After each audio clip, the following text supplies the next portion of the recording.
My name is Stephanie Kwan and I first visited Sydney in the middle of February this year for my university student exchange. I think the main thing that attracted me was probably the fact that it was the furthest country that I would have ever travelled to. So I've always loved travelling. Basically the thought of visiting such a massive country on the other side of the world really excited me. My first impression of Sydney was basically undescribable. Like, everything appealed to me, including the weather, the beaches, the people, and of course my university. I would encourage anyone who's never been by letting them know how much you can actually experience in just one city. So that would include visiting all the national parks, attending the light festival called Vivid Sydney, and even skydiving, which I did. As opposed to London, I would say Sydney can offer great weather, chilled lifestyle, and the chance to meet so many people from different backgrounds all in one go. My favourite thing about going to Sydney was that I got the opportunity to skydive, and that was one of the best things I've ever said yes to doing. I would definitely encourage all Londoners to book a trip to Sydney and just get out there and have the time of your life. Hi, my name is Georgia Hing and I've lived in Sydney all my life apart from my brief 6-month stint in London last year.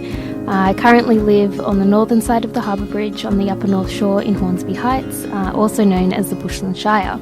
I love the beautiful terrace houses in the inner city, the lovely beaches. I love the harbour. There's so many nice walks and picnic spots throughout the city. The coffee we have here is the best. I've been to plenty of cafes in Europe and none of them serve coffee quite like we do here. It's almost like an art form here, and brunch is such a popular pastime for us.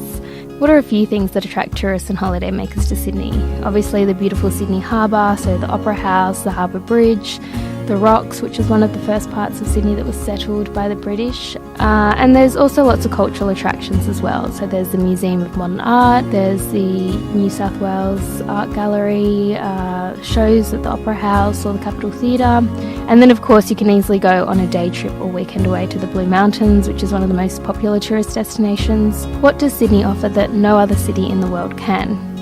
Well, it's a global city, yet so much of it remains untouched.